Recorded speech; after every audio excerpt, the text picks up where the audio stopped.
Hola, muy buenas noches. Mi nombre es Juan Camilo y en este momento pues vamos a hacer un video explicativo acerca de contratos, más que todo de contratos privados, ¿sí? Este trabajo pues se hace grupalmente y pues yo voy a arrancarlo. En el primer momento tenemos contratos civiles, ¿sí? Y encontramos que existen contratos nominados.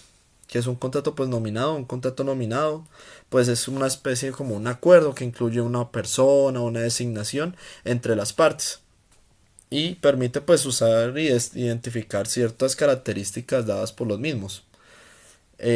Algunos tipos de estos contratos pues son por ejemplo el contrato de donación, que es como un contrato donde una persona pues ofrece, puede ser un inmueble, puede ser una cantidad de dinero libremente, sin una retribución ni nada, solamente es en busca de un beneficio de solo una parte.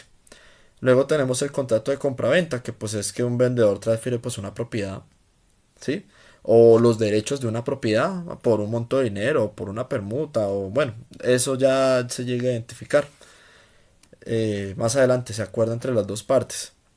También tenemos un contrato de arrendamiento, pues que el contrato de arrendamiento pues transfiere como el compromiso de una persona temporalmente a pues, habitar en algún inmueble, ¿sí? Puede ser una casa, un apartamento, eh, existe varios. Luego tenemos aquí el contrato innominado. Los contratos innominados son aquellos que no disponen de características específicas de la ley, sino que más bien es como un acuerdo contractual entre las dos partes, ¿sí?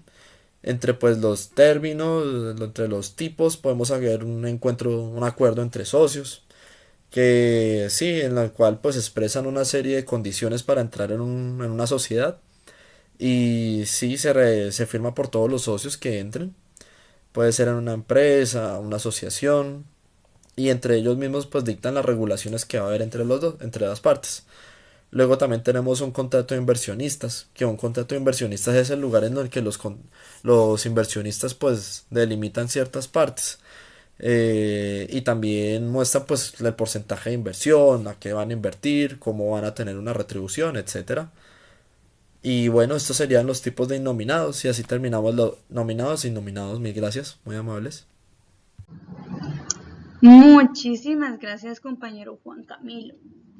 Bueno, me presento, mi nombre es Jessica Tatiana Gutiérrez Ortega, soy estudiante de la Universidad UNAM.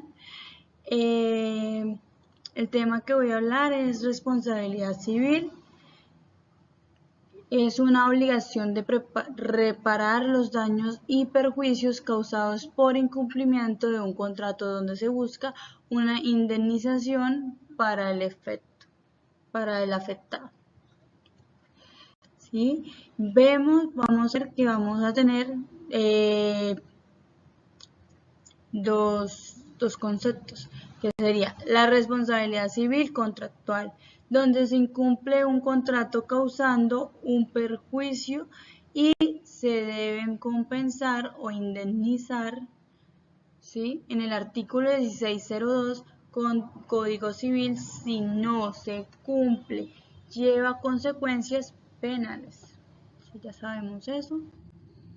Y responsabilidad civil es contractual, no está estipulado en un contrato, es un daño que se causa a otra persona como en un accidente, ¿sí? Como el accidente de tráfico, bueno, todos esos accidentes que pues a veces sufrimos nosotros.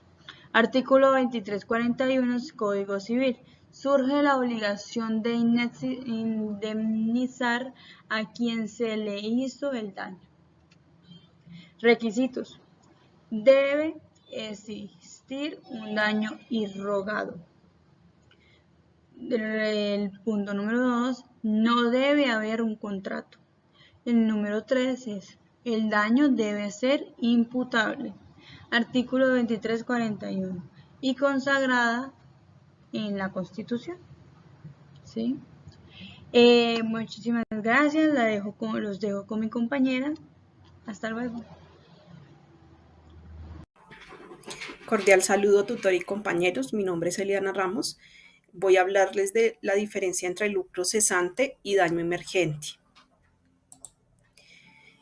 Primero, pues les voy a hablar les voy a dar una pequeña introducción la cual permite aplicar los conceptos y principios básicos de la contratación pública y la clasificación del contrato público en Colombia, para conocer ventajas, flexibilidad comparada con la contratación pública.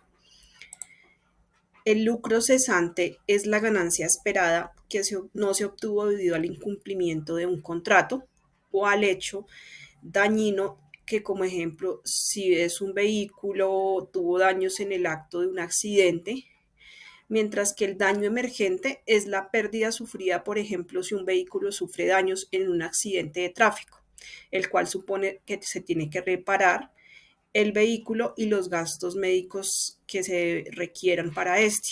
Muchas gracias. Entonces bien, ahora vamos a explicar qué conlleva un incumplimiento, pues, de una obligación que hizo un contrato. Tenemos en cuenta de que las partes del contrato, entre las más importantes, se encuentra la cláusula, ¿sí?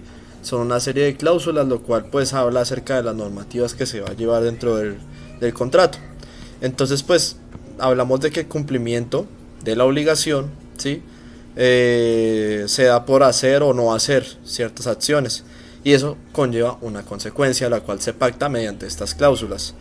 Entonces pues importa, puede ser la devolución de un bien, puede ser la devolución de un dinero o según su precio, entre los ambos. O sea, el incumplimiento puede ser por parte de la persona como puede ser por parte de cualquiera de las dos partes, ¿sí? Y también se puede hablar de una reparación de algún daño o indemnización según el perjuicio que se logre. ¿Listo?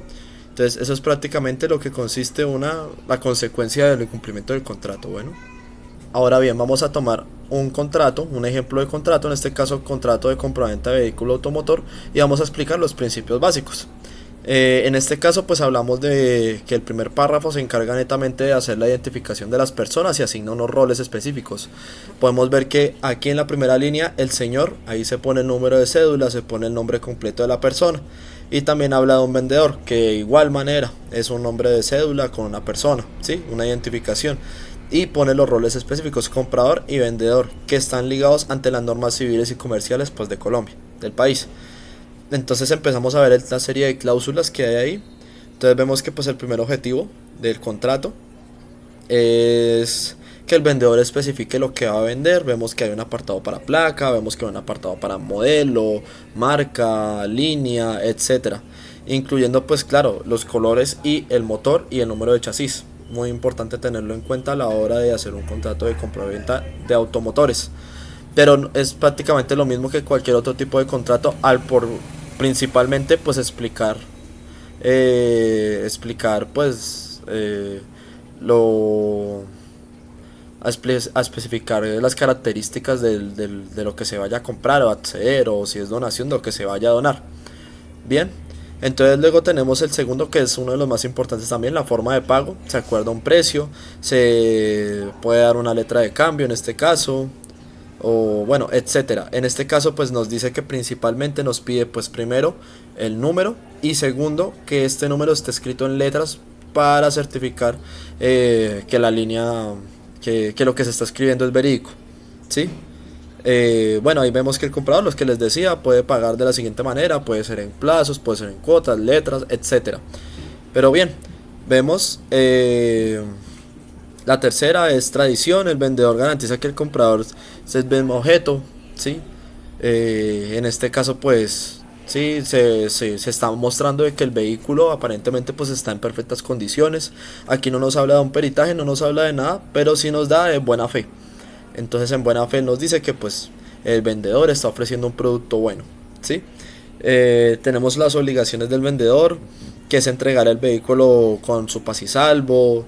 Esto hablamos de impuestos más que todo, y pues bueno, y sus contribuciones. Es lo primordial que se habla en esta obligación.